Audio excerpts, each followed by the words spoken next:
बिस्मिल्लाहिर्रहमानिर्रहीम। Math 327 functional analysis by doctor Talat Nazir. आज हम लेक्चर नंबर 8 स्टडी कर रहे हैं। इसमें हम डिस्कस करेंगे अबाउट द फाइनाइट डायमेंशनल नॉन spaces.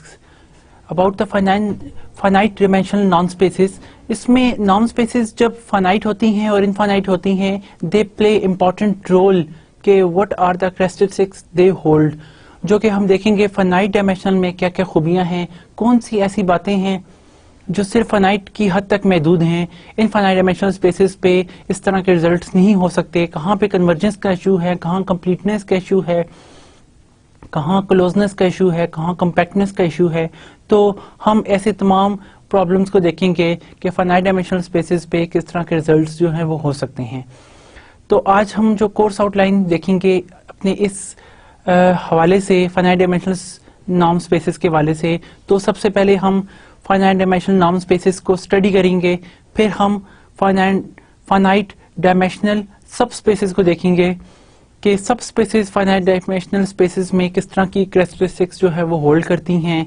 Then very important, the equivalent norms, कि नॉर्म स्पेसेस किस तरह के इक्विवेलेंट होते हैं फाइनाइट डायमेंशनल स्पेसेस के अंदर, और फिर हम कुछ इससे रिलेटेड प्रॉब्लम्स हैं उनको स्टडी करेंगे। तो इस सिलसिले में हम कंटिन्यू करते हैं। First of all about the finite dimensional norm spaces. अब क्वेश्चन कुछ इंपोज होते हैं हमारे पास कि are finite dimensional norm spaces similar than finite dimensional ones. क्या finite dimensional norm spaces similar हैं या सिंपलर हैं? इन व्हाट एस्पेक्ट्स, किस किस तरह से हम देख सकते हैं। These questions are rather natural, they are important since finite dimensional norm spaces and subspaces plays an important role in various consideration. For instance in approximation theory और इन स्पेक्ट्रल थ्योरी ये बहुत इंपॉर्टेंट रोल प्ले करते हैं। जब हम एक space से दूसरी स्पेस पर मैप लेकर जाते हैं तो उसके लिए जरूरी होता है कि हमारे पास इन क्वेश्चंस के आंसर क्लियर हों। Quite a number of interesting things can be said in this consideration. अब इन कनेक्शंस में हमारे पास बहुत ज्यादा इंपॉर्टेंट रिजल्ट्स हैं। Hints it is worthwhile to collect some relevant facts for their own sake and as tools for our further work. हम कुछ important tools जो हैं उनको ड्राइव करेंगे अभी। A source for results of the desired type is the following lemma. एक बहुत important lemma है जो हमें finite dimensional spaces की एक important property के बारे में बताता है, वो अभी हम डिस्कस करेंगे। Very roughly speaking, it states that in the case of linear independence of vectors, we cannot find a linear combination that involves large scalars but represent a small vector. Small vectors के case में हम इसको represent कर सकते हैं linear combination की सूरत में, but in a large vectors में हम इसको conclude नहीं कर सकते इस linear combination को। तो उस सिलसिले में हम फर्स्ट ऑफ ऑल इस लेमा को कंसिडर करते हैं, lemma regarding the linear combination.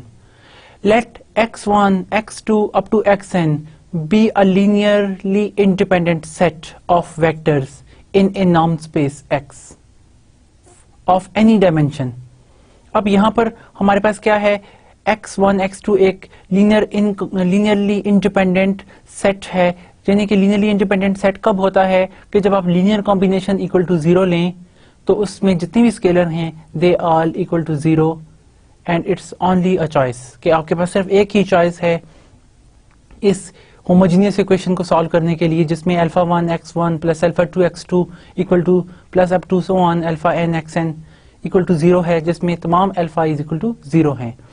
तो हमारे पास then there is a number c strictly greater than 0 such that for every choice of scalars alpha 1 alpha 2 up to so on we have the norm of alpha 1 x1 plus alpha 2 x2 plus up to so on alpha n xn is greater than or equal to the c times the absolute value of alpha 1 plus absolute value of alpha 2 plus up to so on plus absolute value of alpha n, where c is some positive real number. अब ये बहुत important lemma है linear combination wise कि आपके पास अगर कोई भी linear combination linearly independent vector की कलेक्शन है तो उसके लिए एक आपके पास जरूर सी पॉजिटिव एग्जिस्ट करेगा जिसमें प्रॉपर्टी नंबर ए है ये सेटिस्फाई होगी जिसके लिए। अब हम प्रूफ अगर देखें इसका, हम इसकी स्टेटमेंट जो है इसको बार बार यूज करेंगे। बहुत इंपॉर्टेंट है कि आपके पास the norm of alpha 1 x1 plus the norm of plus alpha 2 x2 plus so on plus alpha n xn, ये जो आपके पास फाइनाइट कलेक्शन है इसका नाम लें तो that is greater than equal to the c times mod of alpha 1 plus mod of alpha 2 plus up to so on plus mod of alpha n। अगर we say that के आपके पास s exist करता है sum, we write के s equal to the mod of alpha 1 plus the mod of alpha 2 plus up to so on plus the mod of alpha n, कि हमारे पास ये फाइनाइट सम s है। अगर तो ये s 0 है तो हमारे पास इक्वेशन नंबर 1 जो है वो डायरेक्टली फॉलो हो जाती है क्योंकि नॉर्म हमेशा greater than equal to the 0 होता है, क्योंकि for any non zero c कोई भी पॉजिटिव नंबर है हम c को 0 से मल्टीप्लाई करेंगे then it's gives us the value 0। Then 1 is equivalent to the inequality which obtains from 1 by dividing. अब हम क्या कहते हैं, let s is strictly greater than 0, कि हमारे पास alpha 1 mod plus alpha 2 mod plus up to so on plus alpha n mod जो है ये एक नंबर s है जो स्ट्रिक्टली ग्रेटर देन 0 है। Then number 1 equation is equivalent by involving s। अगर आप यहाँ पे s इन्वॉल्व कर लें तो हम कह सकते हैं कि the norm of alpha 1 x1 plus norm of alpha 2 x2 plus up to so on norm of plus alpha n xn is greater than equal to the c times s हो जाएगा। हमारे पास यहाँ पे s आपको मिल गया। तो इस equation के साथ अगर चूंकि s ग्रेटर देन 0 है, अगर हम s को डिवाइड भी कर दें ऑन बोथ साइड्स तो s डिवाइड करने से हमारे पास क्या होगा, यहाँ पे 1 ओवर s आ जाएगा, यहाँ से s कैंसिल हो जाता है। और अब s जो है हम उसको अंदर, s चूंकि पॉजिटिव है अब हम s को अंदर डिवाइड भी कर सकते हैं क्योंकि s पॉजिटिव हो तो s equal to the s absolute, और s हर 1 ओवर s हर एक टर्म के साथ डिवाइड होगा तो हमारे पास यहाँ पे अल्फा 1 ओवर s1, इसी तरह अल्फा 2 ओवर s2, हर एक लीनियर कॉम्बिनेशन में जो स्केलर्स हैं वो alpha 1 over s1, alpha 2 over s2 up to so on alpha n over s1 आपके पास आ जाएगा। तो हमारे पास हर s की चॉइस के लिए एक बीटा मिल जाएगा हमें, यानी कि beta j's, where beta j is equal to the alpha j over s। यहाँ पे हमारे पास ये क्वेश्चन आ जाएगी। और आप देख सकते हैं कि इस केस में ना हमारे पास जो होगा हर बीटा आइज का एब्सोल्यूट सम वो इक्वल टू होगा 1 के। वो इस वजह से क्योंकि आपके पास यहाँ पे क्या है, अल्फा 1 आपके पास बीटाज में मौजूद है, अल्फा 1 ओवर s1 प्लस इसी तरह सारे एलिमेंट्स जो है मौजूद हैं। अगर हम सबको सम करते हैं और फिर उसका मॉड लेते हैं तो हमारे पास ऊपर भी मॉड आ जाएगा, alpha 1 mod plus alpha 2 mod plus up to so on divided by हर एक जगह आपके पास मॉड ऑफ s होगा। और मॉड ऑफ s क्या है, that is equal to the again absolute of alpha 1 plus absolute of alpha 2 plus absolute of alpha 3 plus up to so on plus absolute of alpha n। तो वो जो alpha n है वो alpha n से cancel out हो जाएगा और आपके पास यहाँ पे जो बन जाएगा सम वो इक्वल टू 1 आ जाएगा। Now suppose that this condition is false, कि हमारे पास कोई c ऐसा एग्जिस्ट ही नहीं करता कि जिसके लिए नॉन जीरो c एग्जिस्ट नहीं करता कि जिसके लिए आपके पास ना ये क्वेश्चन नंबर 2 होल्ड करती हो कि the norm of beta 1 x1 plus norm of beta 2 x2 plus up to so on plus norm of beta n xn will greater than equal to the c।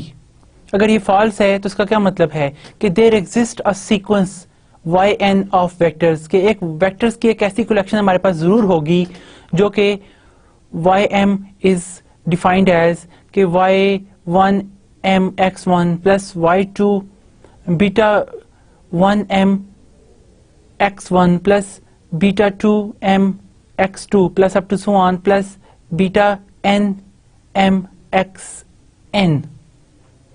ये sequence ऐसा होगा सच that कि इसका अगर आप नॉर्म लें, norm of Y N, वो किसको कन्वर्ज करेगा, जीरो को, as n tends to infinity. यानी कि अगर ये रिजल्ट हमेशा होल्ड नहीं करता तो इसका मतलब है एक ऐसी हमारे पास कलेक्शन है एक्स आईज की जिसके लिए ये जो सम है वो जीरो को कन्वर्ज करे। इसका सीक्वेंस हमें वो कांस्टेंट भी हो सकता है, कोई भी ऐसा सीक्वेंस हमें सपोज एग्जिस्ट कर रहा है, तो उससे क्या होगा, ये हमेशा होल्ड नहीं करता। कोई एक ऐसी फॉर्म है जिसके लिए ये हमारे पास जो है वो ग्रेटर देन जीरो है और वो टर्म जीरो है, तो चूंकि हमारे पास कंट्रोडक्शन आ जाएगी क्योंकि हम जीरो से स्ट्रिक्टली ग्रेटर देन सी को ले रहे हैं। C is always strictly greater than zero, then how it's a contradiction. तो हम काउंटर एग्जांपल से रिजल्ट को प्रूव करने जा रहे हैं हमने, जिसमें वाई एन इस तरह से डिफाइन किया। बीटा एन आपके पास जो है वो टर्म है beta j of alpha j over s form में, और एस हमने क्या लिया हुआ है, s is this sum alpha 1 mod plus alpha 2 mod plus up to so on plus mod of alpha n. Now the reason as follows कि since हमारे पास summation of absolute of jm equal to 1 है, हर जो betas का जितने भी beta हैं सबका सम करें तो आंसर हमारे पास 1 आता है। सो वी हैव कि इसका इंडिविजुअल अब तमाम j के लिए सम अगर इक्वल टू 1 है तो आप सम हटा दें, हर इंडिविजुअल टर्म के लिए इसका सम जो है वो less than and equal to 1 होगा। यानी कि जाहिर है सबका सम अगर 1 है, पॉजिटिव भी हैं, तो अगर आप बाकी सारी जीरो हैं तो एक टर्म ऐसी होगी जो 1 की इक्वल है, या ऐसा भी हो सकता है कि सारी टर्म्स का सम जो इंडिविजुअल सारी टर्म्स जो है वो कंट्रीब्यूट कर रही हैं इक्वल टू 1 बनाने में, तो आपके पास जो इंडिविजुअल टर्म्स हैं they are strictly less than the 1।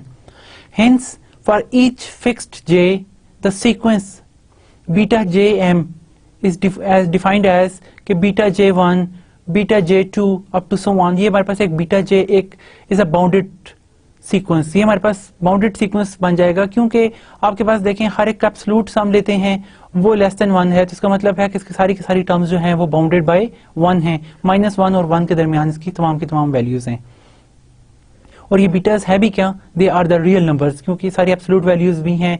और वैसे भी हम वहाँ पे अपनी चॉइस देखें तो अल्फा जो है वो क्या है, स्केलर्स हैं ऑफ रियल नंबर्स या कम्प्लेक्स नंबर्स। तो हम यहाँ पे रियल नंबर अगर ज्यूम कर रहे हैं तो वो आप जब उसके नीचे उनका सम एस डिवाइड करते हैं जो नॉन जीरो है, तो आपके पास again you get the real numbers. तो ये रियल नंबर्स की आपके पास एक बाउंडेड सीक्वेंस है।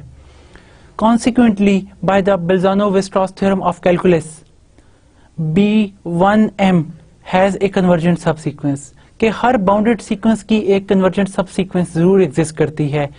तो आप लेट करते हैं B1 denote the limit that of that सब सीक्वेंस, और इस तरह लेट हम y1 के करस्पॉन्डिंग एक ym डिफाइन कर लेते हैं विच denote the corresponding sub sequence of ym, कि चूंकि हर सीक्वेंस की एक कन्वर्जेंट सब सीक्वेंस होती है, हर बाउंडेड सीक्वेंस की एक कन्वर्जेंट सब सीक्वेंस होती है, यानी कि चाहे वो कांस्टेंट है what ever they have.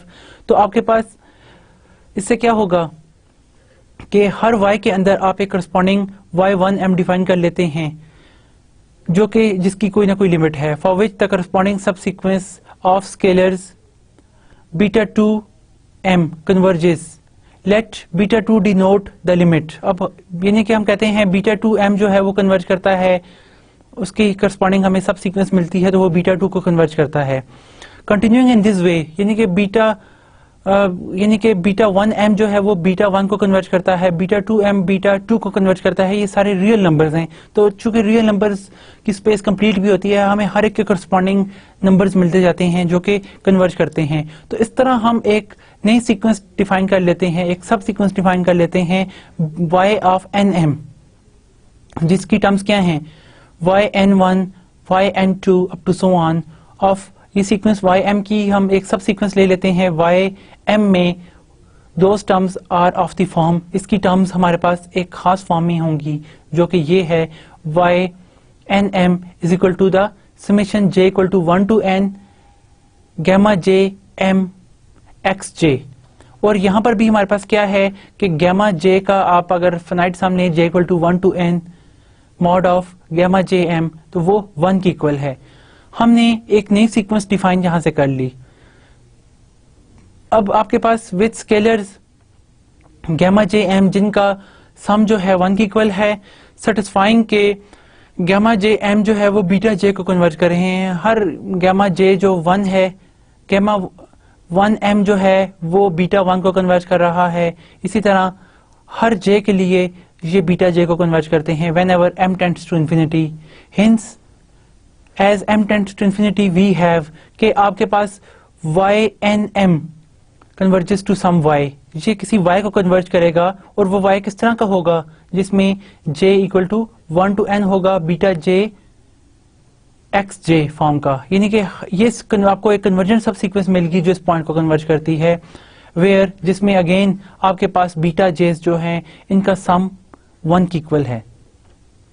So that not all B जेस कैन बी जीरो। इसका मतलब ये है कि आपके पास तमाम बी जे हैं वो जीरो नहीं हो सकते। और since x1, x2, xn they all are linearly independent, ये सारे इंडिपेंडेंट हैं, so thus we have y is not equal to zero. ये y not equal to zero होगा क्योंकि अगर तो आपका y जीरो है और ये सारे x लीनियरली इंडिपेंडेंट हैं तो उस केस में तमाम बीटा मस्ट भी आपके पास क्या होंगे, जीरो होने चाहिए। सिर्फ एक ही चॉइस होती है लीनियरली इंडिपेंडेंट के लिए कि तमाम जो स्केलर हैं वो जीरो हों।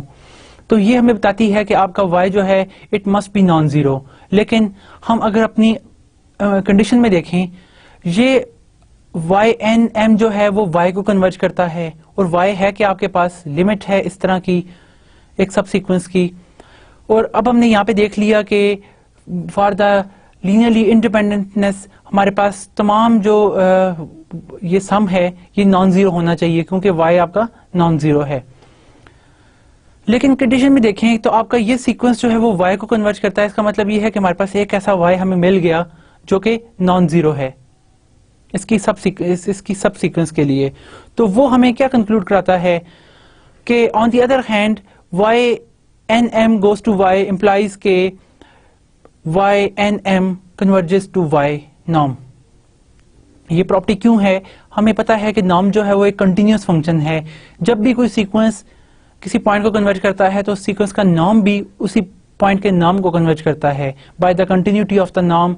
And since we have y n m converges to zero, हमने अज्यूम क्या किया था कि हमारा ये सीक्वेंस जो है ना वो जीरो को कन्वर्ट करता है और hence y norm equal to zero. So by किसी भी वैल्यू का नॉर्म जीरो होता है तो वो हमारे पास प्रॉपर्टी 2 है if and only if this y equal to the zero which contradicts that कि y is not equal to zero.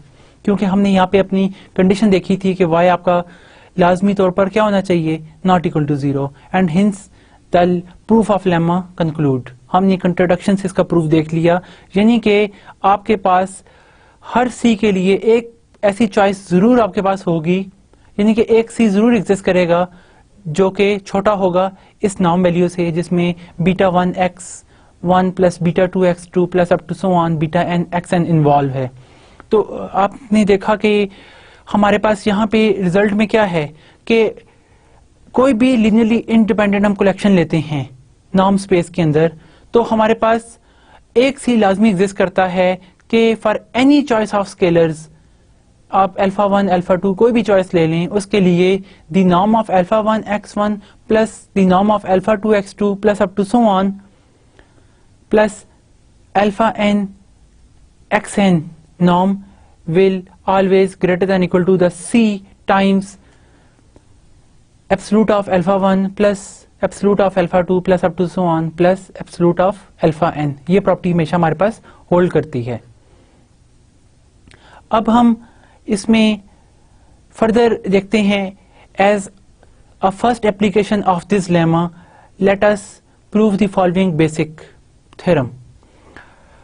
completeness, every finite dimensional subspace y of a norm space x is complete। ये यहाँ का finite dimensional space का एक बहुत ही beautiful result है जो आपसे को ये बताता है कि हर फाइनाइट डायमेंशनल सबस्पेस y जो है किसी भी नॉर्म स्पेस की वो हमेशा कंप्लीट होती है। अब आप देखें, हमने कहा इससे पहले Rn कंप्लीट है, space of continuous functions complete है, R3 कंप्लीट है, R कंप्लीट है, ये सारी की सारी। और अगर आप उसकी कोई भी सब स्पेस लेते हैं नॉर्म स्पेस के अंदर तो आपके पास वो सारे भी कंप्लीट होंगे। ये थ्योरम हमें इस चीज की गारंटी देता है। Also in particular, every finite dimensional norm space is complete. ये थ्योरम हमें बताता है Rn भी कंप्लीट है, Cn कंप्लीट है, जिस स्पेस की डायमेंशन n है वो कंप्लीट है. स्पेस ऑफ आप ले लें मैट्रिक्स जिसकी डायमेंशन क्या होती है m क्रॉस n, यानी कि m क्रॉस n मैट्रिसेस की डायमेंशन हम लास्ट क्लास में डिस्कस कर चुके हैं. उसकी dimension m multiply with n होती है, वो भी फाइनाइट नंबर है, वो भी कंप्लीट है. आप कोई भी सीक्वेंस कॉची सीक्वेंस स्पेस में लेते हैं तो वो उसके अंदर ही कन्वर्ज करता है. तो फाइनाइट डायमेंशनल स्पेस में ये रिजल्ट होल्ड करता है. और ये इंपॉर्टेंट बात ऐसी है जो इनफाइनाइट डायमेंशनल स्पेसेस में होल्ड नहीं करती. इनफाइनाइट डायमेंशनल स्पेस में हर सब स्पेस नॉर्म स्पेस की कंप्लीट नहीं होती. इसी तरह हर इनफाइनाइट डायमेंशनल स्पेस जो है वो कंप्लीट नहीं होती. हम बहुत सारी एग्जांपल देख चुके हैं. C01 स्पेस के अंदर आपने एक स्पेस ऑफ पॉलिनोमियल डिफाइन की थी, हम वो भी देख चुके हैं, वो कंप्लीट नहीं है. अगर हम इसके प्रूफ की तरफ आए, we consider an arbitrary Cauchy sequence yn in y. हम कोई भी आर्बिट्रेरी कॉची सीक्वेंस ले लें y के अंदर एंड शो दैट कि it is convergent in y, कि वो कॉची सीक्वेंस इस स्पेस के अंदर ही कन्वर्ज करता है. तो इससे क्या शो हो जाएगा कि आपका हर कॉची सीक्वेंस उसी स्पेस के अंदर कन्वर्ज करे तो वो स्पेस कंप्लीट होती है. इसका मतलब ये क्या है, ये होता है कि हर फाइनाइट डायमेंशनल स्पेस जो है वो बनाक स्पेस है. हर फाइनाइट डायमेंशनल नॉर्म स्पेस जो है वो कंप्लीट है, यानी कि वो बनाक स्पेस है. अब हमारे पास यहाँ पे क्या है, द लिमिट ऑफ, हम एक कहते हैं कि ym जो है उसकी कोई लिमिट है y, और हम सिर्फ इतना ही शो कर दें कि y जो है yn इस y को कन्वर्ज करता है. लेट करते हैं कि हमारे पास कोई भी फाइनाइट डायमेंशनल स्पेस है तो इसकी डायमेंशन कोई फाइनाइट नंबर होगा. सपोज कि इसकी डायमेंशन हमारे पास n है और e1 e2 up to en be any basis for y. ये y की बेसिस हैं कि y का हर एलिमेंट इन बेसिस से जनरेट होता है. ये आपस में लीनियरली इंडिपेंडेंट भी होती हैं बेसिस हमेशा, और इनकी तादाद भी इतनी होती है जितनी की डायमेंशन है. आपके पास नंबर ऑफ एलिमेंट्स इतने ही होते हैं जितनी कि आपके पास स्पेस की डायमेंशन है. डायमेंशन n है तो n एलिमेंट्स हैं, और ये पूरी स्पेस को स्पैन भी करती हैं कि आपके पास n है तो n के हर एलिमेंट को e1 e2 up to en जो है वो जनरेट करती हैं, ड्राइव करती हैं. Then each ym has a unique representation of the form. अब जो कि बेसिस होती हैं, हर बेसिस के साथ हमने देखा कि एक यूनिक रिप्रेजेंटेशन मिलती है कि हमारे पास जो भी स्केलर्स हैं α1 α2 αn, वो सारे के सारे सिर्फ एक ही एग्जिस्ट करते हैं हर टर्म के लिए. तो ym के लिए एक यूनिक रिप्रेजेंटेशन हमारे पास होगी. ym is the α1m e1 plus α2m e2 plus up to so on plus αn top m en. ये हमारे पास yn की एक रिप्रेजेंटेशन है. हमने ये शो करना है कि y आपका कॉची सीक्वेंस जो है ना इसी स्पेस के अंदर कन्वर्ज करता है. अब ये सीक्वेंस हमारे पास कॉची है, e1 e2 हमारे पास बेसिस हैं इस डायमेंशन, इस y की, स्पेस y की. सिंस y कॉची है तो कॉची की डेफिनेशन हमारे पास क्या है कि for every epsilon positive there is a natural number n such that के the norm of ym minus yr is less than epsilon whenever m and n are strictly greater than n. ये definition हम previous lecture में discuss कर चुके हैं, Cauchyness in norm. For this and by the lemma, अभी जो हमने lemma देखा कि हम हर एक की यूनिक रिप्रेजेंटेशन कर सकते हैं. हर स्केलर के लिए एक c एग्जिस्ट करेगा आपके पास. We have some c strictly greater than 0 such that के the norm of this summation will always greater than the c times summation of absolute values. यानी कि हम यहाँ पे कह सकते हैं कॉशीनेस हमें कहती है कि एप्सिलॉन हमेशा ग्रेटर देन होगा आपके पास the norm of ym minus yr. और ये किसकी इक्वल है, आपके पास कॉशी सीक्वेंस है तो आप इसको डिफाइन कर सकते हैं इस ही जो हमने यहाँ पे इसकी यूनिक रिप्रेजेंटेशन देखी थी with the help of its basis. वो जो लीनियर कॉम्बिनेशन था वो क्या बन जाएगा हमारे पास, that is the norm of summation of j equal to 1 to n alpha jm minus alpha jr ej.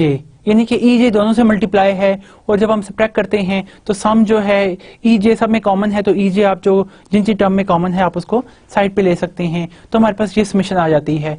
और अब समेशन पर अगर हम अपना लेमा डिफाइन करें कि इस हर लीनियरली इंडिपेंडेंट के लिए आपके पास क्या होगा, लीनियरली इंडिपेंडेंट जो कि बेसिस का सेट है उसके लिए आपके पास एक सी पॉजिटिव एग्जिस्ट करता है।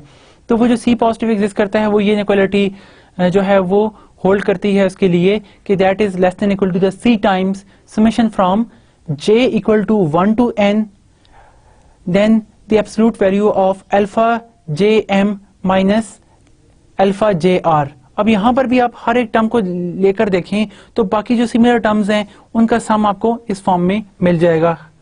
हमने सिंपल ये किया कि इसके ऊपर लेमा अप्लाई कर दिया जो अभी हमने पीछे लेमा प्रूव किया था, और this thing is hold where m and n are strictly greater than the natural number n, जो कि कॉशी की डेफिनेशन है।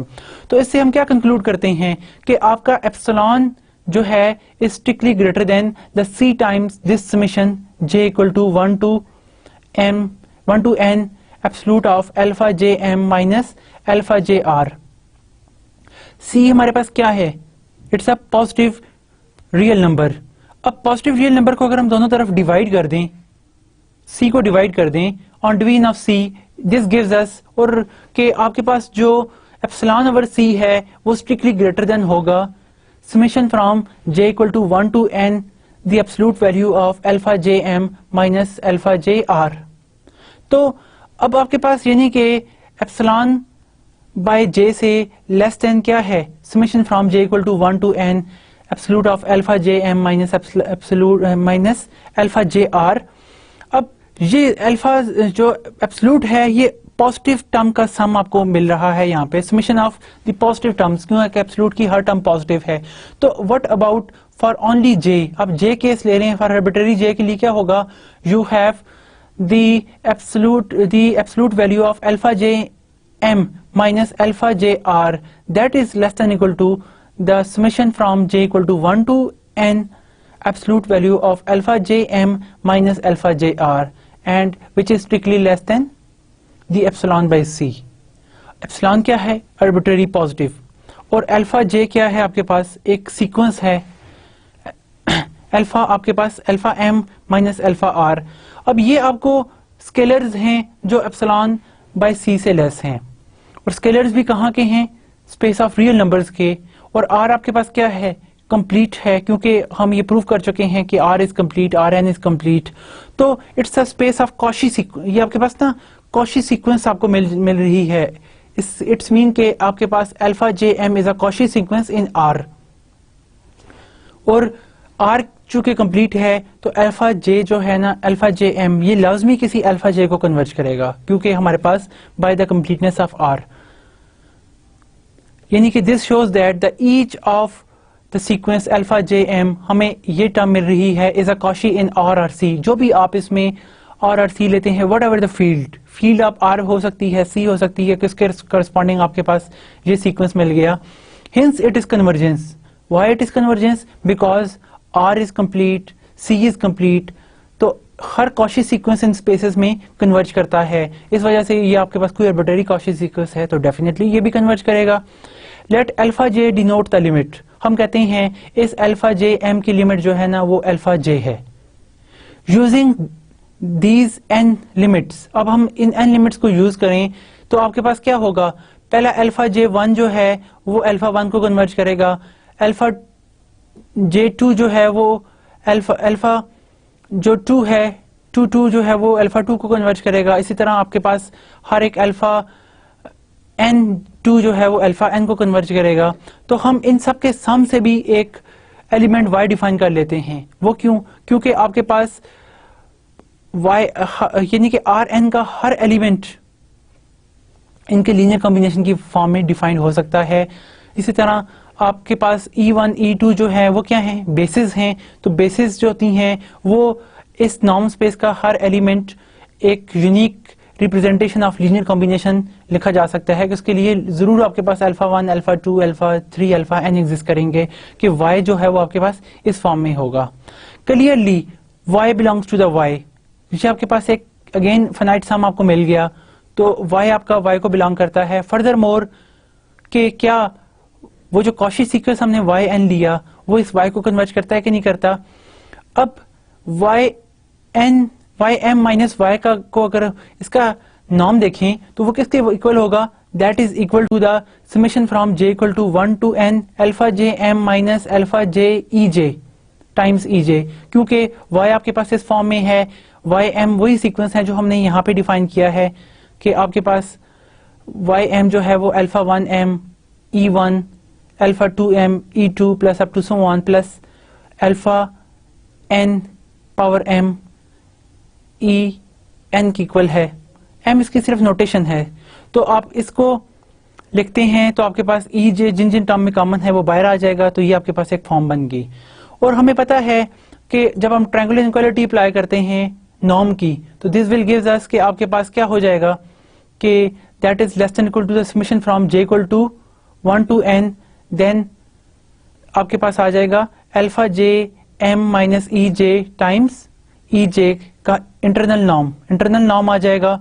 और फिर हम इस पे क्या अप्लाई करते हैं, यस बाय कॉशी-श्वार्ट्ज इनइक्वालिटी। अगर आप देखें कॉशी-श्वार्ट्ज इनइक्वालिटी अप्लाई कर लें दूसरे, तो भी आपके पास यही रिजल्ट आ जाता है, that is less than the norm of first into the norm of second. और दूसरे नंबर पर हम यहाँ पर देखते हैं कि हमने क्या अप्लाई किया है, n3 नॉर्म की थर्ड प्रॉपर्टी, वो क्या कहती है कि आपके पास यहाँ पे जो भी टर्म है समेशन बाहर हमारे पास है फॉर इंस्टेंस के, तो हम यहाँ पर देखते हैं कि ये आपके पास किस तरह से इनइक्वालिटी डिफाइन होती है। यहाँ पे एक्चुअली यहाँ पे हमारे पास है क्या कि summation of j is equal to 1 to n, और ये आपके पास ये वाली चीज जो है, ये वाली टर्म हम कह सकते हैं this term is less than equal to the norm of alpha j m minus alpha j, साथ आपके पास ई जे है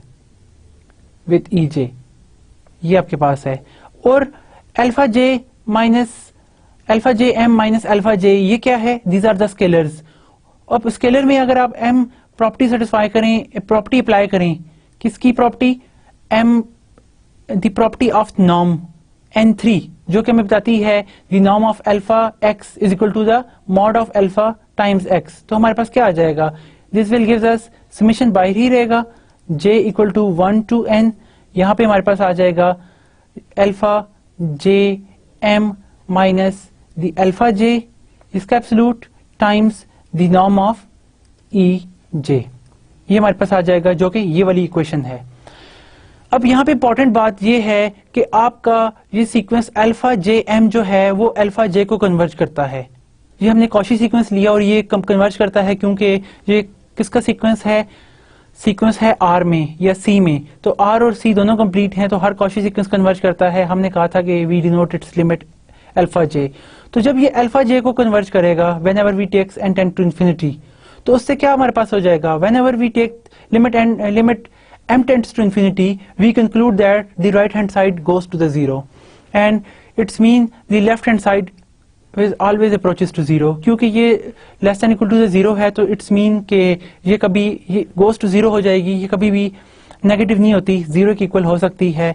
so it gives us के the norm of y m minus y converges to the zero, और हमने देखा कि ये किसकी डेफिनेशन है, by the continuity we says that के आपके पास अगर किसी भी सीक्वेंस एक्स एन का नॉर्म लें जीरो को कन्वर्ज करता है, तो it is if and only if the x n converges to that point, वो उस पॉइंट को कन्वर्ज करेगा। और हम यहाँ से कंक्लूड कर लेते हैं कि हमारा जो वाई एम है वो वाई को कन्वर्ज कर रहा है। अब हमने क्या किया था, since we take any arbitrary Cauchy sequence in our space y के अंदर हमने कोई आर्बिट्रेरी कॉशी सीक्वेंस लिया और हमने देखा कि y जो है वो उसी स्पेस में कन्वर्ज करता है, yn जो है ym y को कन्वर्ज कर रहा है, जो दोबारा उसकी रिप्रेजेंटेशन का एलिमेंट है, y के एलिमेंट की रिप्रेजेंटेशन, y में जितने भी एलिमेंट होते हैं उनकी रिप्रेजेंटेशन है, तो दोबारा आपके पास वही रिप्रेजेंटेशन आ गई। तो since ym is an arbitrary sequence, हम ये भी कोई भी एक पर्टिकुलर चॉइस के लिए इसको कर रहे हैं, and it is hold for every this kind of sequences तो इससे क्या कंक्लूड होता है कि जब भी कोई किसी आर्बिट्रेरी के लिए होल्ड हो जाए तो इसका मतलब है it hold for every such kind of terms. तो ym is Cauchy in the sequence y, this proves that y is complete। तो y आपके पास जो है वो कंप्लीट स्पेस हो जाती है। इसका क्या मतलब हुआ कि ये y आपके पास सब स्पेस है, हमने यहाँ पर देखा y हमारे पास सब स्पेस है फाइनाइट डायमेंशनल स्पेस में किसी नॉर्म स्पेस की, तो y हमने देखा कि कंप्लीट है।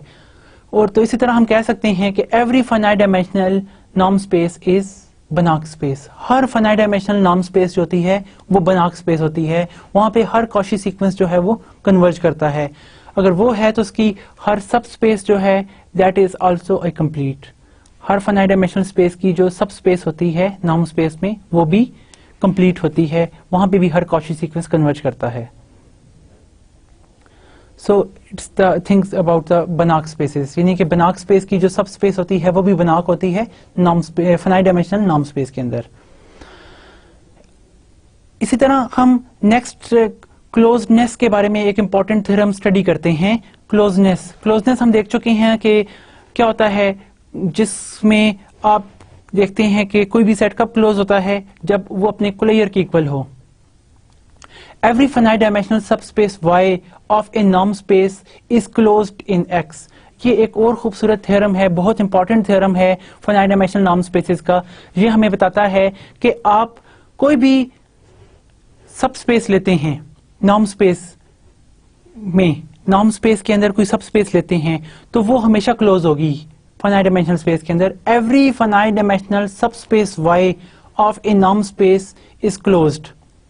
हम ये देख चुके हैं इससे पहले कि किसी भी नॉर्म स्पेस की जो सब स्पेस होती है, अगर नॉर्म स्पेस खुद कंप्लीट है तो उसकी सब स्पेस कंप्लीट होती है फिर only if it is closed. और वो पिछला रिजल्ट ये कहता है कि इसकी सब स्पेस जो होती है वो कंप्लीट होती है, और ये रिजल्ट ये कहता है कि वो ना सिर्फ क्लोज होती है बल्कि वो ना सिर्फ कंप्लीट होती है बल्कि वो क्लोज भी होती है हर सब स्पेस। और इसी तरह हम कह सकते हैं कि every finite dimensional space is closed. Her finite dimensional जो है नॉर्म स्पेस वो खुद भी क्लोज होती है, क्योंकि हर स्पेस जो है वो अपनी इटसेल्फ सब स्पेस होती है। जीरो सब स्पेस भी हमारे पास होती है। जीरो सब स्पेस तो हमेशा क्लोज होती है क्योंकि जीरो आप उसमें सीक्वेंस एक ही होता है, जीरो आपके पास एक ही एलिमेंट होता है। आप कोई भी आप सीक्वेंस उसमें लेते हैं तो it's a constant sequence of 0 0 और वो जीरो को ही कन्वर्ट करता है दोबारा उसी एलिमेंट को, तो वो तो कंप्लीटनेस वहां पे तो कोई इशू नहीं है, इट्स अ ट्रिवियल केस। लेकिन यहां पर रिजल्ट बहुत इंपॉर्टेंट है ये वाला, we shall need this theorem at the several occasions in our further work, कि हम देखेंगे कि जो भी फाइनाइट डायमेंशनल स्पेस है अब उसकी सब स्पेस, अब देखें आप आर स्केयर की कोई फाइनाइट डायमेंशनल, आर स्केयर जो कि फाइनाइट डायमेंशनल है, इसकी कोई भी सब स्पेस लेंगे वो हमेशा क्लोज होगी। इस तरह आप आर एन की कोई भी फाइनाइट डायमेंशनल कोई भी सब स्पेस लेंगे आर एन की, आर एन फाइनाइट डायमेंशनल है तो वो क्लोज भी होगी, वो कंप्लीट भी होगी according to these two theorems. हमारे पास ये पिछला थ्योरम जो कंप्लीटनेस के हवाले से है और ये थ्योरम जो क्लोजनेस के हवाले से है। क्या ये बात इनफाइनाइट डायमेंशनल स्पेस में भी होल्ड करती है? क्या हर सब स्पेस इनफाइनाइट डायमेंशनल स्पेस की वो भी क्लोज होती है? इसका आंसर हमें ये फॉलोइंग काउंटर एग्जांपल देती है कि आप x ले लेते हैं space of all continuous function defined on close interval 0 1, और y इसको स्पैन करता है किस तरह के y के element x0 x1 x2 up to so on, where x आपके पास ना xj t ऐसे ले लें कि t पावर j, यानी कि आपके पास कौन सी कलेक्शंस है, इसमें आपके पास पोलिनोमियल्स मौजूद हैं जिसमें इसकी टर्म्स जो है ना कौन कौन सी हैं भला। आप पोलिनोमियल पूरी ड्राइव करें तो इसका जो ये स्पैन करता है जिसको कॉन्स्टेंट्स भी और टी स्क्वायर टी क्यूब, ये सारी की सारी कलेक्शन इस स्पेस को स्पैन करती है कि आप हर तरह की पोलिनोमियल इससे डिफाइन कर सकते हैं। और हम एक एग्जांपल देख चुके हैं कि ये स्पेस जो है वो आपके पास क्या नहीं है, ये क्लोज नहीं है।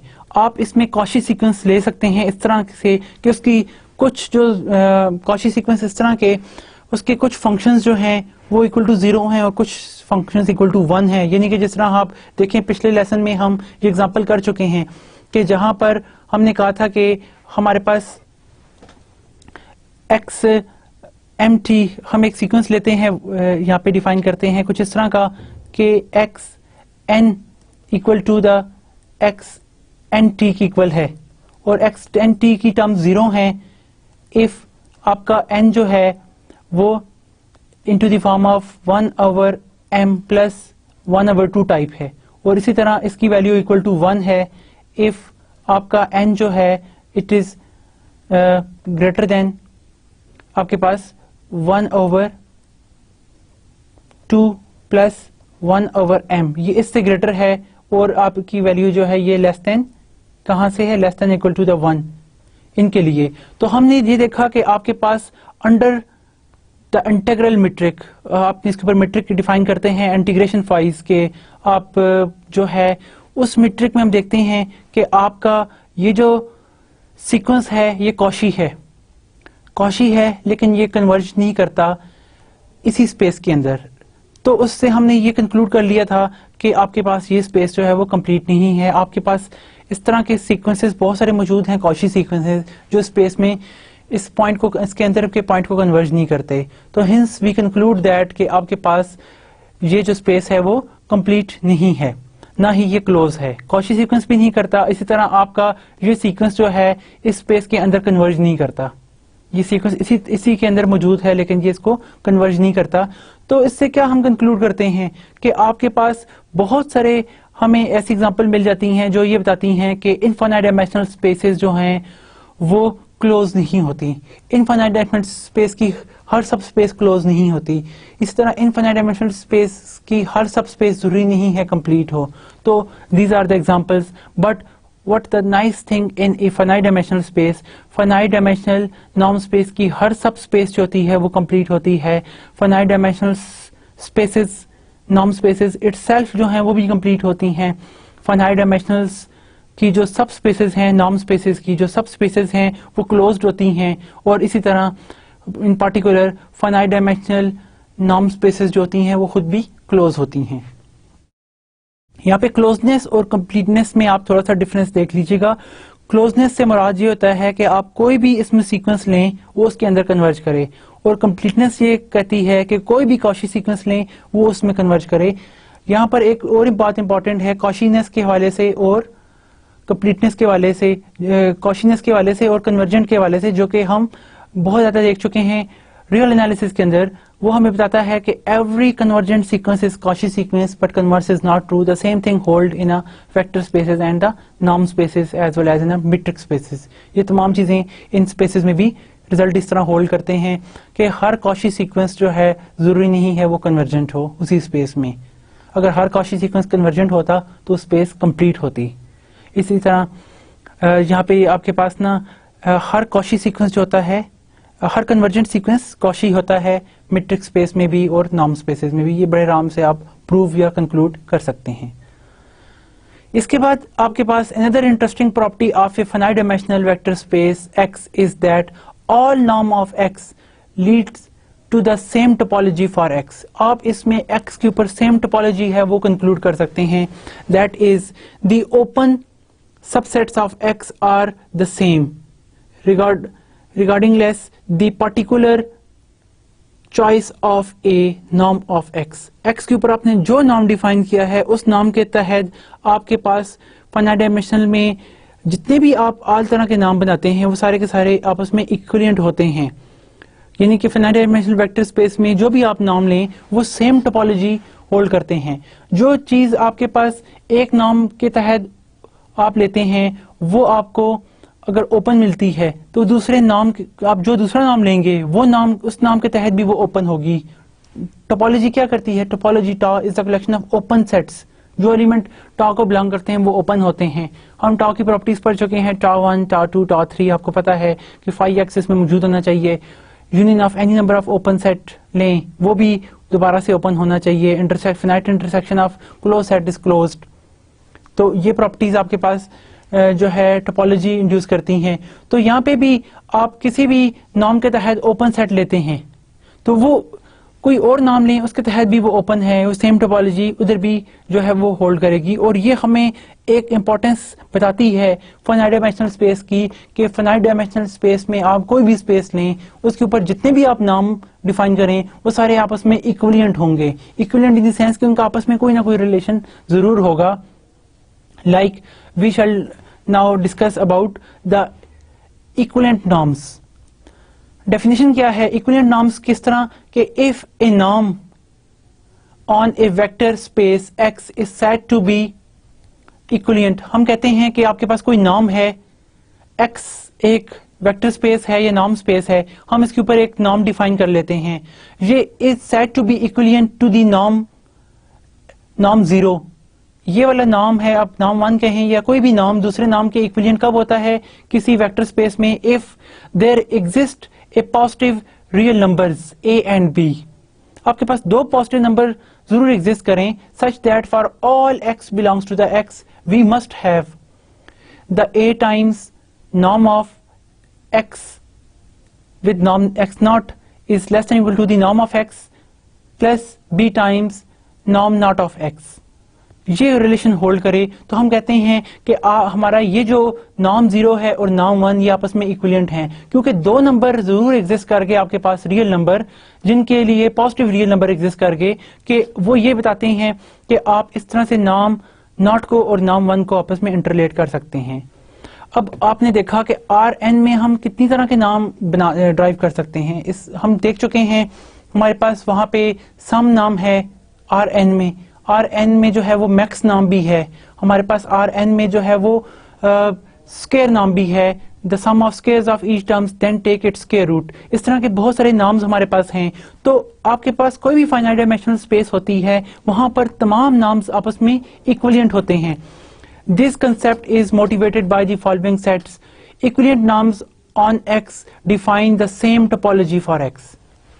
आपके पास equivalent norms on X किसी भी सेट पर जो norms equivalent होते हैं they define the same topology for X. वो सेट के ऊपर सेम टोपोलॉजी बनाते हैं कि जो आपके पास एक नॉर्म में ओपन है, एक नॉर्म के तहत ओपन है, वो दूसरे नॉर्म के तहत ओपन है. ओपन से मुराद ओपन डिस्क.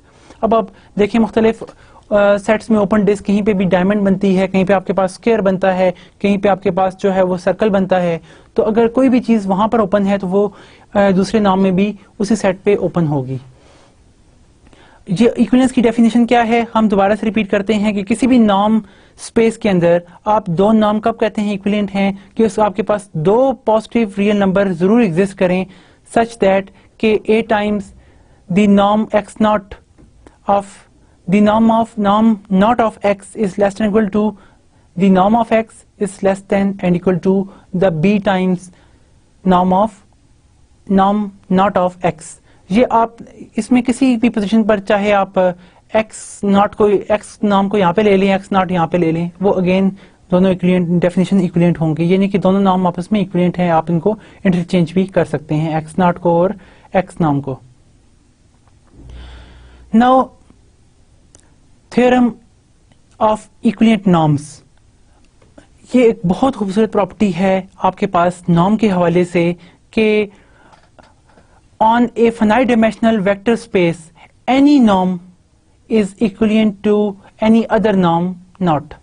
आप Rn में जितनी तरह के भी नॉर्म डिफाइन करते हैं वो सारे के सारे आपस में इक्विवेलेंट होते हैं. Rn के तमाम तरह के नॉर्म्स आपस में इक्विवेलेंट हैं. स्पेस ऑफ कॉम्प्लेक्स नंबर्स पर आप जितनी तरह के भी नाम डिफाइन करते हैं सारे के सारे इक्विवेलेंट हैं. आर स्क्वायर में जितनी तरह के भी नाम्स डिफाइन करते हैं सारे के सारे आपस में इक्विवेलेंट हैं. हम फाइनाइट डायमेंशनल स्पेस में जितनी तरह के भी नाम डिफाइन करें वो सारे के सारे इक्विवेलेंट हैं. लेकिन ये ब्यूटीफुल प्रॉपर्टी जो है वो नहीं होल्ड करती space of infinite dimensional. Infinite dimensional space में एलपी स्पेस में आप दो डिफरेंट तरह के नाम लें, इक्विवेलेंट नहीं आता. इस तरह स्पेस ऑफ कंटिन्यूअस फंक्शंस में हम देख चुके हैं दो तरह के नाम. आपके पास एक मैक्स नाम या सुप नाम है सुप्रीमम लेकर, और एक आप इंटीग्रल से नाम डिफाइन करते हैं. वो दोनों नाम आपस में इक्विवेलेंट नहीं हैं.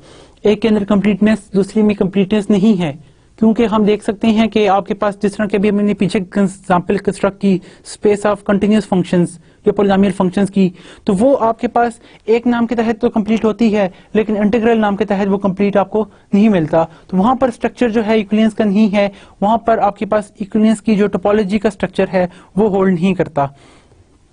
यहां पर ये आपके पास हमेशा होल्ड करता है कि आप कोई भी एक नॉर्म स्पेस के ऊपर दो डिफरेंट नॉर्म डिफाइन करें तो वो दोनों आपस में इक्विवेलेंट होंगे. यानी कि आपके पास दो स्केलर जरूर एग्जिस्ट करेंगे non positive scalar such that कि आप किसी एक को मल्टीप्लाई करें स्केलर से that is less than the second norm, that is less than the first norm be multiply with the first norm. वो आप जिस तरह की रिलेशन अभी हम ऊपर देख चुके हैं।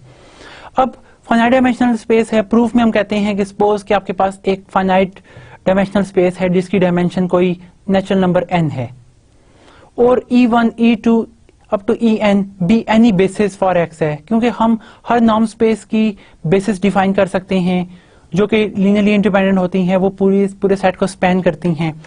Then for every x belongs to the x has a unique representation, हर एलिमेंट की एक यूनिक रिप्रेजेंटेशन होती है कि आप उन बेसिस से सिर्फ उस एलिमेंट को इस तरह से डिफाइन करें और कोई तरीका नहीं होता, क्योंकि बेसिस के तमाम एलिमेंट आपस में लीनियरली इंडिपेंडेंट होते हैं। देन बाय द लेमा, जो हम फर्स्ट ऑफ ऑल जो हमने लेमा इसमें प्रूव किया, there exist a positive number c, एक जरूर c एग्जिस्ट करेगा such that the norm of x will greater than equal to the c times mod of alpha 1 plus the mod of alpha 2 plus up to so on plus the mod of alpha n। ये हमें एक c की existence देता है कि आपके पास ये तमाम जो सम है for every choice of alpha 1 alpha 2 alpha 3, ये जो इनका आप नॉर्म लें that is always greater than equal to the c times the norm of the mod of alpha 1 plus mod of alpha 2 plus up to so on plus the mod of alpha n। हर एक के लिए आपके पास एक positive number c जरूर exist करेगा। अब ये c की एग्जिस्टेंस आपको क्या कहती है, आप यहां से ऑन दी अदर हैंड एक और बात देखें, दिस विल गिव्स अस कि आपका जो x नॉट नॉर्म है ये आपको रिप्रेजेंटेशन देता है that is less than equal to the j equal to 1 to n the mod value of alpha j e j of not. What is this, हर x जो है वो आपके पास इस रिप्रेजेंटेशन में लिखा जा सकता है, और जब आप इस पे ना अप्लाई करते हैं ट्रायंगुलर इनइक्वालिटी ऑफ नॉर्म तो हर एक element less than equal to हो जाएगा इससे, और आपका जो सम है वो इस फॉर्म में आ जाएगा। और m2 अप्लाई करें तो आप अल्फा j हर एक से कॉमन बाय भी ले सकते हैं, तो आपके पास ये प्रॉपर्टी आ गई। अब हमें ये सम आपके पास एग्जिस्ट करता है, हर अल्फा j आपके पास क्या है, यहाँ पे हर एक के लिए अल्फा j एग्जिस्ट करते हैं, कोई फाइनाइट नंबर्स हैं, तो फाइनाइट नंबर का सम भी आपके पास फाइनाइट होता है। तो लेट अस से दैट कि आपके पास इन सब का सम जो है वो कोई नंबर k है, उससे हमारे पास कोई फाइनाइट नंबर है, ये आपके पास यहाँ पे आ गया। और k यहाँ पे क्या है, we say that e not आपके पास क्या है, these are the linearly independent factors हैं। इन सब में का आप जब मैक्स लें अंडर दिस नॉर्म तो आपके पास एक नंबर k आ जाता है। वो नंबर k अगर हम यहाँ पे इम्पोज कर लें तो वी कंक्लूड दैट कि आपके पास x नॉट नॉर्म जो है, ये नॉर्म नॉट x जो आप लेते हैं that is less than equal to the k times summation from j equal to 1 to n alpha j। Together हम करें अपनी इस इक्वेशन को तो हम कह सकते हैं कि अगर हम इसके साथ a को भी मल्टीप्लाई कर दें तो वी कंक्लूड, यहाँ पे दूसरी सूरत अगर हम ये कहें कि आपके पास ये k है, अगर हम k को दोनों तरफ डिवाइड भी करें और a को थ्रू आउट मल्टीप्लाई कर दें तो हमारे पास यहाँ पे a आ जाएगा और a ओवर k से कैंसिल, और यहाँ पे हमारे पास a ओवर k आ जाएगा। तो वी कंक्लूड दैट कि आपके पास जो यहाँ पे एलिमेंट है it's becomes a times the absolute of the norm.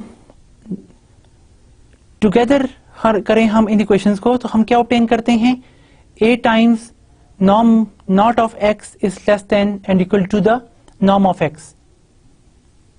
Norm of x आपके पास यहाँ पे क्या है, that is greater than c, और ये समेशन है आपके पास सम है, ये वही सम है जो आपके पास यहाँ पे आ जाता है। One can say that it's less than the k times आपके पास क्या है, अगर आप यहाँ पर देखें तो हम कह सकते हैं अपने इसी रिजल्ट को यूज करके कि that is the less than and equal to the c times, यही समेशन आपके पास summation from the j equal to 1 to n alpha j, ये आपके पास ये फॉर्म बन जाती है अल्फा j के लिए। और इससे आप कंक्लूड कर लेते हैं कि अगर आप c को साथ डिवाइड करें तो वी कैन ऑब्टेन कि आपके पास c ओवर k टाइम्स, यानी कि अगर आप कहें a is equal to c over k where it is positive, then a times norm not of x is less equal to the norm of x, ये आपके पास नॉर्म ऑफ एक्स के equal आ जाएगा, क्योंकि आपके पास दैट विल जो है ना, यहां से देखें तो which is less than equal to, आपके पास क्या आया था, norm of x. Previous step को अगर आप साथ मैच करें तो one can say that is less than आपके पास आ जाएगा। अगर हम इनको इकट्ठा कंक्लूड करते हैं तो आपके पास यहाँ पे नॉर्म ऑफ एक्स से लेस है, that is less then norm of x. अगर हम इस दोनों को इंडिविजुअल देखें, अब यहाँ पे हम इसको रिमूव कर देते हैं यहाँ से, तो हम कह सकते हैं प्रीवियस रिजल्ट हमें ये बताता है कि c times summation from j equal to 1 to n absolute of alpha j is less than equal to the norm of x, whereas अब दोनों को हम गठा कंबाइन करने के लिए just need to divide the k on both sides इस equation के, और अगर हम टुगेदर करते हैं तो हमारे पास a times norm of x naught is less than equal to the norm of x हो जाता है। और now on the other hand this equation 3 is obtained by interchanging the cross roll of this by this in preceding arguments। अगर हम इस equation को दोबारा से इंटरचेंज करें तो हम एक और रिलेशन भी इसमें obtain कर लेते हैं बड़े आराम से। वो क्या कि this norm is less than equal to some b times the norm not of x। हमारे पास ये कंक्लूजन भी just interchanging the role of these two norms, इनको इंटरचेंज करके जो सेम हम स्टेप अप्लाई करें जिस तरह के हमने ये इम्प्लॉय किए हैं, तो इससे हम कंक्लूड कर लेते हैं कि आपके पास जो है, आपके पास इसका मतलब क्या हुआ कि आपके पास दो a और b जरूर एग्जिस्ट कर गए हैं, जिनके लिए क्या है कि आपके पास a times the norm of x naught is less than equal to the norm of x plus that is less than and equal to the b times norm of x not। so this will gives us the thing that कि आपके ये जो दोनों norm हैं ये equivalent हैं उस space x के लिए, क्योंकि हमारे पास यहाँ पे we are taking arbitrary x so its hold for all x belongs to the norm space x। norm space x के हर एलिमेंट के लिए ये ऑर्डर होल्ड करता है। इससे ये हमारे पास by definition we conclude that कि आपके ये जो दोनों नॉर्म हैं ये इक्विवेलेंट हैं। तो फाइनाइट डायमेंशनल स्पेस में आप जो भी नाम लेते हैं सारे के सारे आपको इक्विवेलेंट स्ट्रक्चर देते हैं। This theorem is of considerable practical importance. For instance it implies that convergence or divergence of a sequence in a finite dimensional vector spaces does not depend on the particular choice of norm on that space। कि आपके पास finite dimensional space में convergence या dimension जो है वो depend नहीं करती particular choice पर। आपका अगर एक नाम के तहत वो converge है तो दूसरे नाम के तहत भी converge करेगा। एक नाम के तहत अगर वो space complete है तो दूसरे नाम के तहत भी वो space लाजमी complete होगी, वही space finite dimensional space। अगर एक नाम के तहत वो कंप्लीट है तो दूसरे नाम के तहत भी कंप्लीट है। टोपोलॉजी वाइज स्ट्रक्चर जो है वो बिल्कुल सेम रहता है। किसी भी फाइनाइट डायमेंशनल स्पेस कर आप जितने तरह के मर्जी है नाम डिफाइन करें, अगर वो नाम की तमाम प्रॉपर्टी सेटिस्फाई करते हैं तो नाम के अंदर आप जो भी क्लोजनेस ओपननेस लेते हैं, जो भी उसमें कंप्लीटनेस लेते हैं, वो स्ट्रक्चर प्रिजर्विंग सेम रखती है। कुछ प्रॉब्लम को डिस्कस कर लेते हैं। Give examples of subspaces of L infinity and L2 which are not closed। हमने ऐसे कॉची सीक्वेंसेस ले लें या ऐसे कन्वर्जेंट सीक्वेंस ले लें जो कि क्लोज नहीं हैं, तो आप बहुत सारे सीक्वेंस इस तरह से डिफाइन कर लेते हैं 100 फॉर्म में, जो कि आपके पास दोबारा उसके अंदर कन्वर्ज नहीं करते। तो कोई भी सीक्वेंस आप लें वो दोबारा उसी पॉइंट को कन्वर्ज ना करे उसके अंदर, तो हम कहते हैं वो क्लोज नहीं है।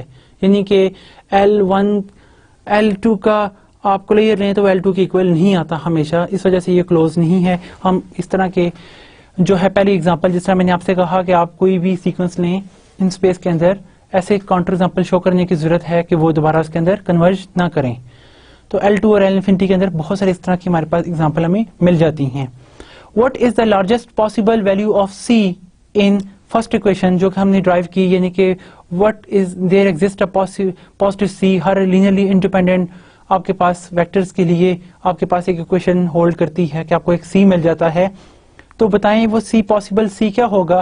If x equal to the r square also if x equal to the r cube, और आपके पास ना एलिमेंट क्या है, x1 जो है वो 1 0 है, x2 जो है वो 0 1 है, या r3 के एलिमेंट ले लें। एक के लिए हम स्टडी कर लेते हैं कि आपकी ये क्वेश्चन फॉर एवरी अल्फा के लिए, जो कि हम पहले आते हैं लेमा नंबर 1 जो हमने प्रूव किया, ये उससे कंसर्न है कि सी की क्या वैल्यू आपके पास होगी अगर आपके पास x जो है ना वो 1 0 और 0 1 है अल्फा की चॉइस के लिए। तो आपके पास यहां पर देखें, हम इसका अगर प्रूफ यहां पे इसमें स्टडी कर लेते हैं कि x1 हमारे पास क्या है, x1 is equal to the 1 0, और इसी तरह x2 हमें गिवन है दैट इज द 0 1। अब रिजल्ट हमारे पास क्या है कि फॉर एवरी अल्फा 1 अल्फा 2 हमारे पास alpha 1 x1 plus alpha 2 x2, इनका अगर हम नाम लें तो वो हमेशा क्या होता है, उसके लिए आपके पास there exist a positive C जरूर एग्जिस्ट करती है, सच दैट कि this is always greater than equal to the C times absolute of alpha 1 plus the absolute of alpha 2। अब आप यहां पे गौर करें कि यहां पे हमारे पास क्या आता है कि अगर हम x1 को ये कंसिडर करें, x2 को ये, तो हमारे पास क्या होगा, द नॉर्म 1 ऑफ 1 0 प्लस यहां पे भी अल्फा 2 के लिए आपके पास क्या आ जाएगा 0 1, that is again greater than the C times, यहां पे आपके पास वही है alpha 1 absolute plus alpha 2 absolute ये। और अगर हम इनको मल्टीप्लाई करके देखें तो हमारे पास क्या वैल्यू आती है, वी कंक्लूड कि हमारे पास यहां पे आ जाता है after the sum we can say that it's alpha 1 ओ अल्फा 2, ये एक आपके पास आर स्क्वायर का एलिमेंट आपको मिल जाता है। सी टाइम्स यहां पे आपके पास क्या है, the alpha 1 mod plus the alpha 2 mod. अब सी की हमने पॉजिटिव चॉइस देखनी है, अब हम नॉर्म डिफाइन करके देखते हैं।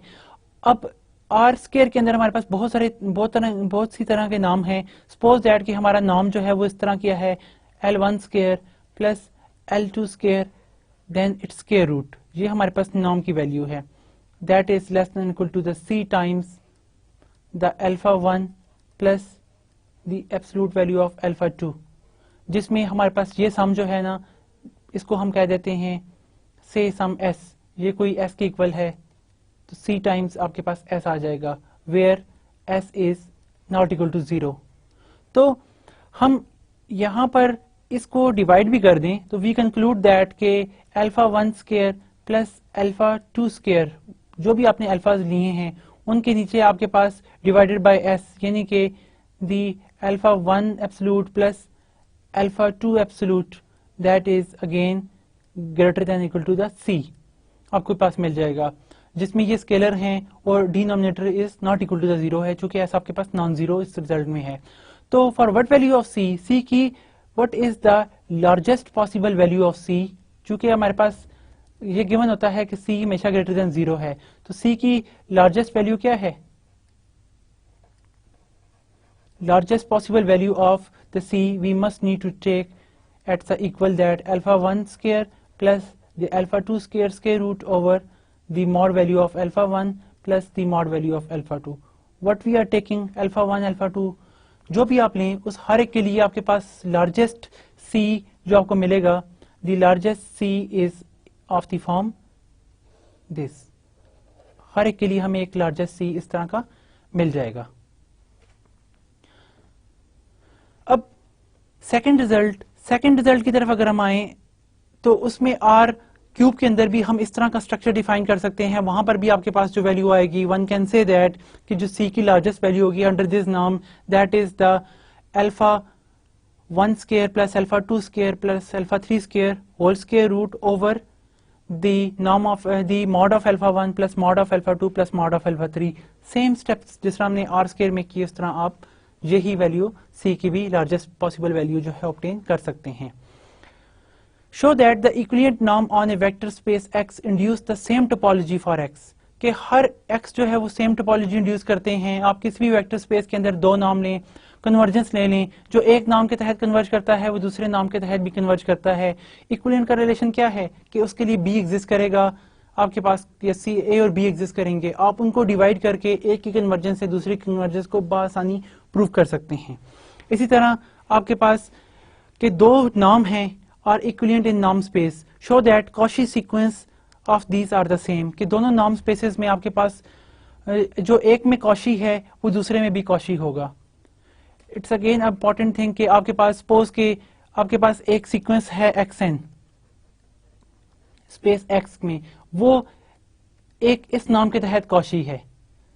xn आपके पास सीक्वेंस हम ले लेते हैं, it's a sequence in x such that कि ये आपके पास xn कॉशी सीक्वेंस है इसमें इस नाम के तहत। तो इसका क्या मतलब होगा कि आपके पास xn minus xm mod is less than epsilon. For every epsilon positive there exists a natural number such that के n m are greater than such natural number n, ये आपके पास होल्ड करेगा अंडर दिस नाम। अब हमें पता है जब दो नाम इक्विवेलेंट होते हैं तो आपके पास नाम के लिए ये रिलेशन तो है ही है कि इस नाम के लिए आपके पास जरूर एक एलिमेंट b एग्जिस्ट करेगा सच दैट कि आप यहां पर कह सकते हैं कि ये वाला नाम आपका जो है अंडर दिस नाम इससे ये लेस है, क्योंकि नाम इक्विवेलेंट है तो उनके दरमियान एक आपके पास अल्फा ए और बी जरूर एग्जिस्ट करते हैं इस तरह के। तो सपोज कि आपके पास एक बी एग्जिस्ट कर रहा है। Now what about the Cauchyness in this, आप यहां पर xn माइनस xm लेते हैं इसके तहत, दैट इज हमेशा लेस देन क्या होगा, the b times xn minus xm in the other norm, और ये नॉर्म क्या है आपके पास, that is less than the b times epsilon. तो इससे हमें क्या मिल जाती है, the convergence of norm not in that space. तो इससे क्या कंक्लूड होता है कि आपका ये सीक्वेंस भी कॉशी है अंडर द सेकंड नॉर्म। इसके बाद आपके पास ये लास्ट रिजल्ट है, if the two norms on a vector space x are equivalent then their convergence goes to the zero implies the second one also converges to the zero and vice versa। इस result को भी आप इन्हीं arguments को apply करके बड़े आराम से कंक्लूड कर सकते हैं। इस रिजल्ट में हम कन्वर्जेंस से रिलेटेड देखा प्रॉब्लम नंबर 5 में कि आपके पास किस तरह से रिजल्ट जो हैं वो कन्वर्ज करते हैं। अब ओवरऑल आज के लेसन में हमने फाइनाइट डायमेंशनल स्पेसेस को देखा कि how they are nice than infinite dimensional space, कि आपके पास यहाँ पे यूनिक रिप्रेजेंटेशन भी है कन्वर्जेंस से रिलेटेड, यहाँ पर आपके पास क्लोजनेस भी है, कंप्लीटनेस भी है। एवरी फाइनाइट डायमेंशनल स्पेस जो है वो कंप्लीट होती है, every finite dimensional space is closed. Every finite dimensional space में आप जितने भी नाम डिफाइन करते हैं किसी स्पेस पर वो सारे के सारे इक्विवेलेंट होते हैं, सारों की सेम टोपोलॉजी है। इस तरह की चीज जो है वो आपके पास इनफाइनाइट डायमेंशनल स्पेस में होल्ड नहीं करती। तो आज हम यहाँ पे स्टॉप करते हैं, इसके बाद नेक्स्ट हम बाकी जो है कुछ इनफाइनाइट डायमेंशनल स्पेसेस की प्रॉपर्टीज को स्टडी करेंगे। Okay, thank you very much, Allah Hafiz.